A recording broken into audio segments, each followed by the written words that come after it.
Fala pessoas, e aí, tudo bom com vocês? Para quem não me conhece, eu sou a Is Godinho e hoje nós vamos fazer a leitura do 9º capítulo desse livro, que é O Poder do Silêncio, que é o livro que a gente já vem lendo aqui no canal desde o primeiro capítulo. Se você não assistiu os capítulos anteriores, eu vou deixar o link da playlist aqui na descrição.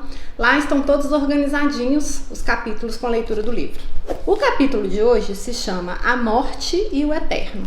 Quando você anda numa floresta intocada, onde não houve qualquer interferência humana, vê muito verde exuberante, muita planta brotando, mas também encontra árvores caídas, troncos se deteriorando, folhas podres e a cada passo matéria em decomposição. Para onde quer que olhe, vai encontrar vida e morte. Se prestar mais atenção, vai descobrir que o tronco de árvore em decomposição e as folhas apodrecendo não só dão origem à nova vida, como estão cheios de vida. Há micro-organismos em ação. As moléculas estão se reorganizando. Portanto, não há morte em parte alguma dessa floresta. Há apenas a transformação da vida. O que pode aprender com isso? Aprende que a morte não é o contrário da vida. A vida não tem oposto. O oposto da morte é o nascimento. A vida é eterna.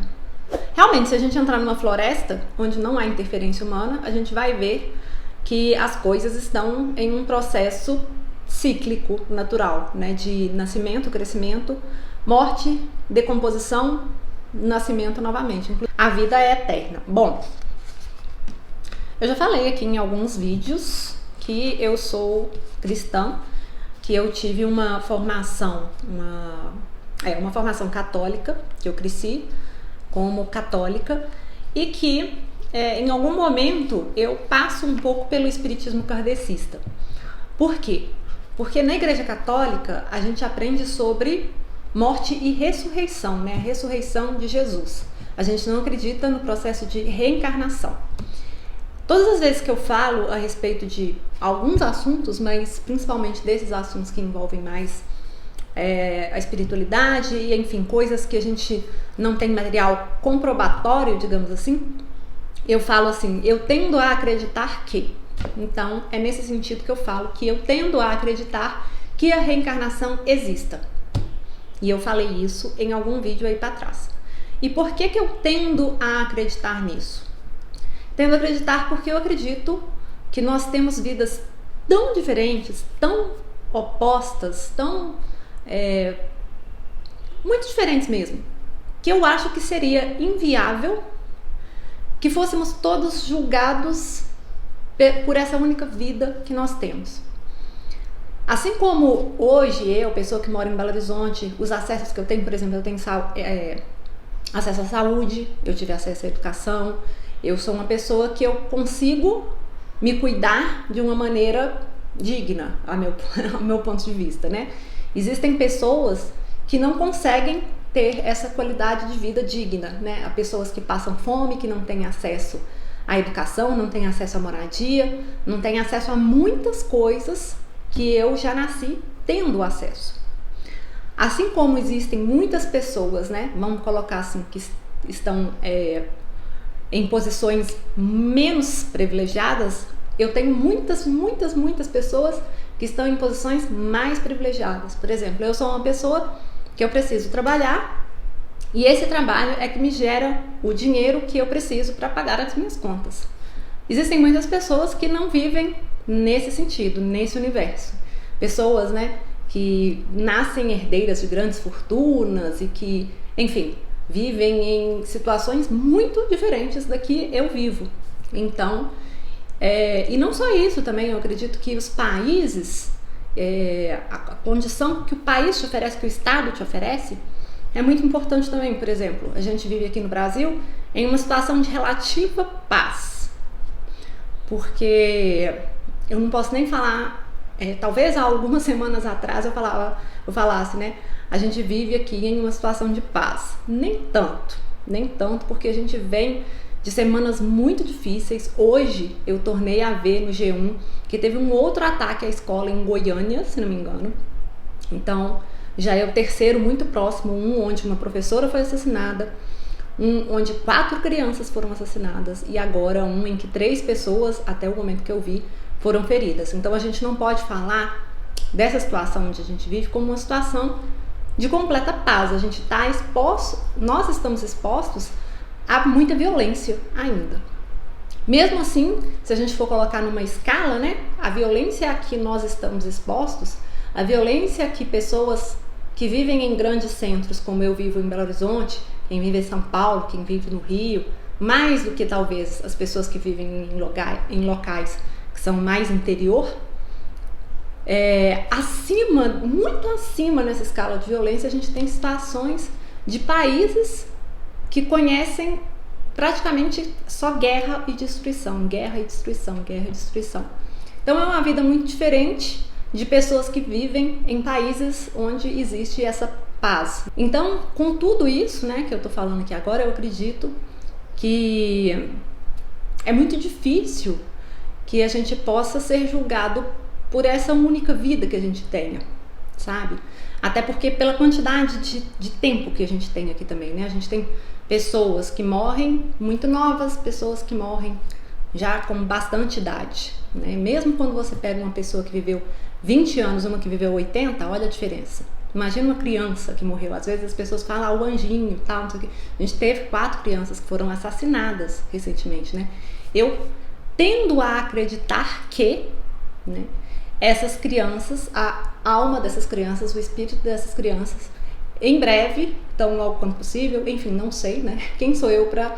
Não tenho nenhuma prova disso que estou falando, é realmente aquele tendo a acreditar que esses espíritos, essas crianças, possam retornar em outros corpos, para novos aprendizados, para, né, eles que foram tirados da vida, arrancados da vida com tanta crueldade, tanta brutalidade, de forma tão desumana, de forma tão... né? Então eu acredito nisso, eu tendo a acreditar que provas de que isso aconteça, não tem nenhuma, ninguém tem nenhuma prova do que aconteça após a nossa morte, a morte do corpo, né? Sábios e poetas de todas as épocas reconheceram o caráter de sonho da existência humana. A vida aparentemente tão concreta e real é ao mesmo tempo tão fugaz que é capaz de acabar a qualquer instante. Na hora da morte, a história da sua vida pode realmente lhe parecer um sonho que está terminando. Mas até no sonho há uma essência que é real. É preciso haver uma consciência para que o sonho aconteça. Do contrário, não haveria sonho. Mas será que é o corpo que cria a consciência ou é a consciência que cria o sonho do corpo? Por que será que a maioria das pessoas que estiveram à beira da morte perde o medo de morrer? Pense nisso. Existem estudos feitos com experiência de quase morte. Eu não sei se chama EQM ou tem alguma sigla em inglês, que provavelmente deve ter. Há inclusive muitas pessoas que, tendo essa experiência de quase morte, enxergaram um túnel. E isso é frequente na literatura, digamos assim. A gente pode ver em vários locais, em filmes a gente pode já ter visto isso, em séries, em um monte de lugares. E várias vezes é relatado isso, um túnel com uma luz lá no fundo. E existe, inclusive, não sei, eu não vou saber o quanto que isso é científico, o quanto não é, mas de por que existiria essa visão de túnel, focado na ciência, né? Por que os olhos da gente teriam essa visão de túnel e por que dessa luz lá no fundo, porque, enfim, ocorre um efeito óptico na gente, não sei o que acontece, e por isso que aconteceria. Quem tá com a verdade? Quem tá com a razão? Não sei. Igual falou aqui, muitas pessoas na hora da morte perdem o medo da morte. Por quê? Não sei, cara. Não sei. Aí, mais uma vez, eu tendo a acreditar que é porque a gente pode acabar tendo essa consciência de que a gente não está terminando ali, de que há uma continuidade. A gente pode ter essa certeza ali na hora, né? Porque, mais uma vez, a gente não tem certeza de nada. Por mais que eu creio nisso, eu creio que somos seres humanos, seres que têm uma alma que é imortal, algo que sobrevive, né, à morte do nosso corpo, eu não tenho como provar isso, provar de forma... Ninguém tem como provar isso. Então, eu não posso chegar para uma pessoa que é ateu, né, ou ateia, e falar, não, você tá errado porque...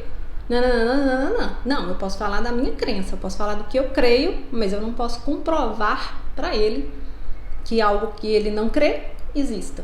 Então, Enfim, no meu estado de crença, eu tendo a acreditar que é porque realmente a gente consegue ver isso, né? A gente está ali num estado onde a gente consegue entender que não existe, que a gente não simplesmente se desfaz no vento, no ar, né? Que a gente tem aquela continuidade. É quase como se tivesse algo, entre aspas, do lado de lá nos acolhendo, né? Claro que você sabe que um dia vai morrer, mas isso permanece apenas como uma ideia até que você seja confrontado pela primeira vez com a morte. Ela pode chegar através de uma doença grave, de um acidente que atinja você pessoalmente ou da morte de um ente querido. Nesse momento, a morte entra em sua vida e você toma consciência de que é um ser mortal. A maioria das pessoas procura ignorar esse fato, mas se enfrenta a realidade de que seu corpo é passageiro e pode acabar a qualquer instante, você consegue separar sua forma física do seu eu. Quando admite e aceita a natureza fugaz e passageira de todas as formas de vida, você é invadido por uma estranha sensação de paz. Ao encarar a morte de frente, sua consciência se liberta até certo ponto da identificação com a forma física. Por isso, os monges de algumas tradições budistas costumam meditar no necrotério em meio aos corpos dos mortos. A cultura ocidental ainda nega amplamente a morte. Até as pessoas idosas procuram não falar ou pensar na morte e os corpos dos mortos são mantidos à distância.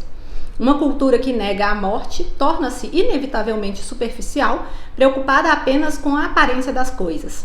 Quando se nega a morte, a vida perde a profundidade. A possibilidade de saber quem somos para além do nome e da forma física, a nossa dimensão transcendental, desaparece, pois a morte é a abertura para essa dimensão.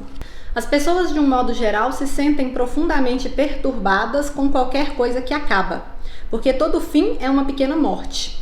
É por isso que em muitas culturas as pessoas preferem se despedir dizendo algo equivalente a até logo, o que significa nos vemos depois.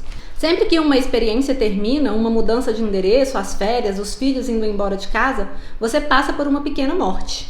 A forma, entre aspas, que essa experiência tinha na sua consciência desaparece. Muitas vezes isso faz com que você sinta um vazio do qual a maioria das pessoas tenta fugir. Se você aprender a aceitar e até acolher os pequenos e grandes fins que acontecem em sua vida, pode descobrir que o sentimento de vazio, que a princípio causou tanto desconforto, se transforma num espaço interno profundamente cheio de paz. Aprendendo a morrer assim, a cada dia você se abre para a vida. Acho que aqui seria uma forma gradativa de aprender a lidar com o luto à medida que as coisas, o fim dos ciclos vão ocorrendo na nossa vida, né? A maioria das pessoas sente que sua identidade, sua noção do eu, é algo extremamente precioso que elas não querem perder. Por isso tem tanto medo da morte. Isso daí eu já li em alguma leitura espírita. Eu não vou lembrar exatamente em onde que eu estava lendo, se era num livro, se era, enfim.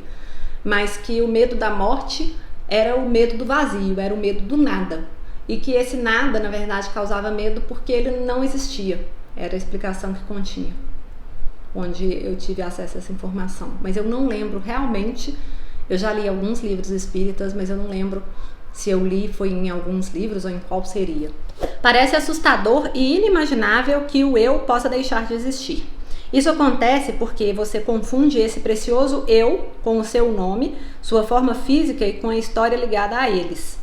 O eu que você concebe é apenas uma forma temporária na consciência.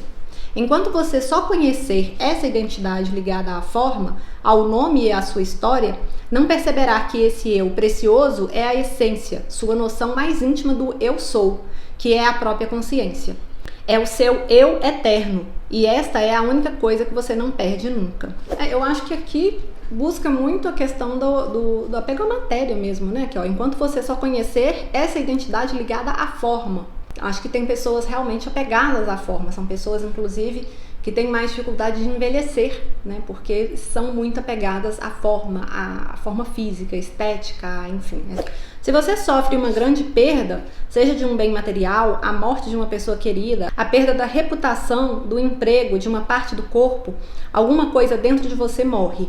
Você se sente diminuído na ideia que fazia de si mesmo. Pode também ocorrer uma certa desorientação. Sem esse cargo na empresa, quem sou eu? Perder algo concreto que você inconscientemente identificou como seu pode ser uma experiência muito dolorosa. É como se ficasse um buraco na sua existência. Quando isso ocorrer, não negue nem ignore a dor e a tristeza que sente. Aceite-as. Cuidado, porque a mente tem a tendência de construir uma história em torno da perda. Uma história em que você desempenha o papel de vítima. Medo, raiva, ressentimento e a pena de si mesmo são as emoções que acompanham o papel de vítima.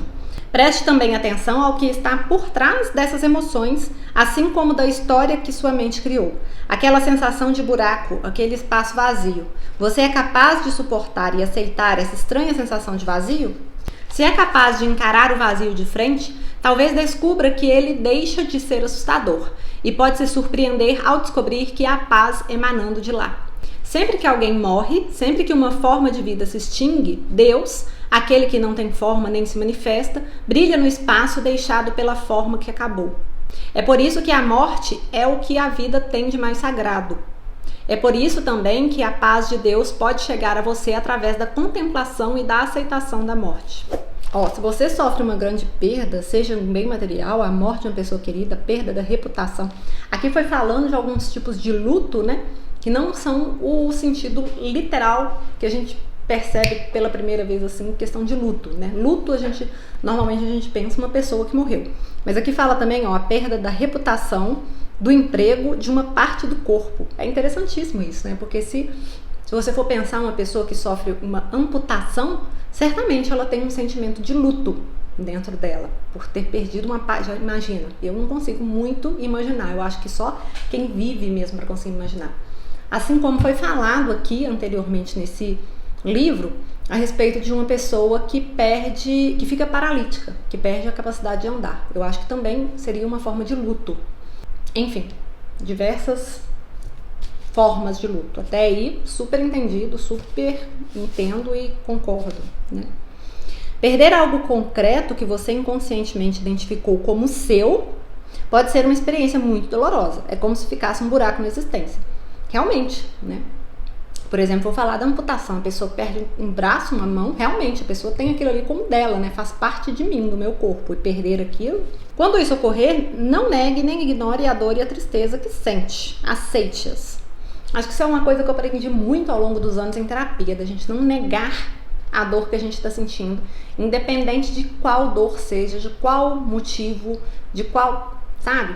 Principalmente no sentido comparativo, falar assim, eu não preciso estar triste por causa disso, eu não, sabe? Tem muita gente que tá passando por situação muito pior. Aí o que acontece nessa hora? Você invalida seu sentimento. É pior. É pior. Então, não ignore a dor e a tristeza. Aceite-as. Eu aceito. Eu estou triste. Eu tenho o direito de me sentir triste por causa disso daqui. Então, você valida. Mas depois de validar, você tem que tomar cuidado por causa da tendência que nós temos a entrar no papel de vítima. Preste também atenção ao que está por trás dessas emoções, assim como da história que a sua mente criou. 1 ou 2 capítulos atrás a gente falou disso. O que aconteceu a pessoa sofreu um acidente e ficou paraplégico. A história que a mente da pessoa está contando é o quê?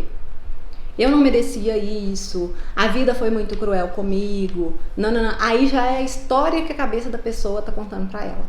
E não dizendo que tá errado, não é isso? É porque realmente isso gera mais sofrimento. Você é capaz de suportar e aceitar a estranha sensação de vazio? Difícil, né, gente? Não é uma coisa fácil a gente aceitar o luto assim, de peito aberto, sabe? Aceitar o vazio. Se é capaz de encarar o vazio de frente, talvez descubra que ele deixa de ser assustador e pode surpreender ao descobrir que há paz emanando de lá. Também difícil. E aí veio essa última parte que pra mim, cara, ficou muito louco as coisas aqui. Sempre que alguém morre, sempre que uma forma de vida se extingue, Deus, aquele que não tem forma nem se manifesta aí eu já tenho, né, eu já discordo em partes, que Deus se manifesta assim, brilha no espaço deixado pela forma que acabou. Eu não sei se o texto quis ser mais poético aqui, alguma coisa nesse sentido, mas enfim. É por isso que a morte é o que a vida tem de mais sagrado. Não, acho que forçou. É por isso também que a paz de Deus pode chegar a você através da contemplação e da aceitação da morte. Como são curtas as experiências humanas, como a vida é rápida. Existe alguma coisa que não nasça e morra, alguma coisa que seja eterna? Aos 20 anos de idade, você sente seu corpo forte e vigoroso. 60 anos depois, sente o corpo mais fraco e envelhecido. Sua forma de pensar certamente não é a mesma de quando tinha 20 anos. No entanto, a percepção de que seu corpo está jovem ou velho, ou de que sua forma de pensar mudou, é a mesma. Essa percepção é o que há de eterno em você. É a própria consciência. É a vida única que assume muitas formas. Você pode perder essa vida? Não, porque você é ela. Eu entendi o que quis dizer assim. Quando a gente tem 20 anos, né? A gente sente o nosso corpo de uma forma. Talvez seja a nossa melhor forma física ali, né? Entre os 20 e os 30. Algo nesse sentido. E quando você tem 60, 80 anos, você sente o seu corpo... não sente que o corpo tem a mesma resposta de quando você tinha 20. Mas a consciência, aquela pessoa que está lá tendo esse raciocínio, é a mesma. A de 20 ou a de 80, é a mesma. Com uma observação, eu acredito, né? Que o sentido da nossa existência é o aprendizado. Então, espera-se, né, pelo menos, que essa pessoa que tem 80, 60, 80, tenha muitos aprendizados colhidos dessa vida até que ela chegasse nessa idade. Mas a essência dela, a consciência, a essência que é independente do corpo, né, aquela que vai ficar após a morte do corpo, é a mesma.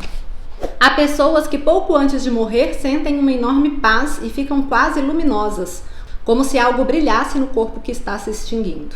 Às vezes, pessoas muito doentes ou muito idosas ficam, por assim dizer, quase transparentes nas últimas semanas, meses ou até anos de suas vidas. Quando nos olham, é possível ver uma luz brilhando através de seus olhos. Não há mais sofrimento psicológico. Elas se entregaram e, assim, o eu autocentrado se dissolveu. Morreram antes de morrer e encontraram uma profunda paz interior pela compreensão de que dentro delas existe algo imortal. Eu entendi esse trecho, e eu vi que sim, existe algo de lúdico aqui nesse texto, né? Que existe algo de lúdico sendo falado de forma mais metafórica aqui, quando o autor fala que elas ficam quase transparentes nas últimas semanas. Não é transparente da pessoa ficar realmente transparente como um vidro, mas dessa pessoa se desprender completamente do eu autocentrado. Eu nunca tinha ouvido falar de, assim, pessoas das últimas semanas, meses ou até anos de sua vida. Isso é novo pra mim. Eu não sabia que pessoas poderiam ficar assim nesse estado de plenitude, estou ok, que eu esteja indo embora durante anos ou durante meses. Sempre pensei que essa era uma sensação que pudesse ocorrer assim minutos antes da morte da pessoa, sabe? Algo nesse sentido. Morreram antes de morrer e encontraram uma profunda paz interior pela compreensão de que dentro delas existe algo imortal. Nossa, muito bacana isso, né? Cada acidente ou desastre tem uma dimensão potencialmente redentora que nós geralmente não somos capazes de perceber.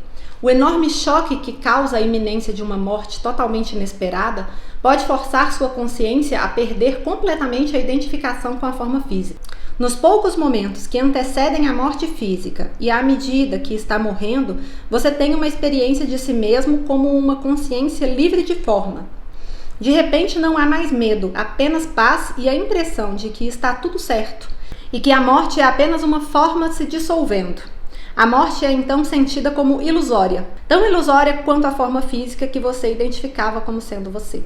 Nos poucos momentos que antecedem a morte física e à medida que você está morrendo, você tem a experiência de si mesmo como uma consciência livre da forma.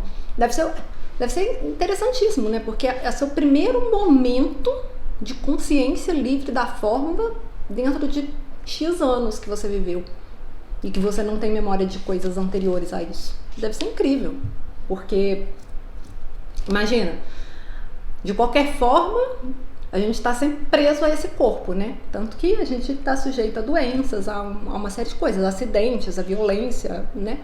De repente você se vê livre da forma, deve ser a sensação extraordinária, né? De repente não há mais medo, apenas paz e a impressão de que está tudo certo e que a morte é apenas uma forma se dissolvendo.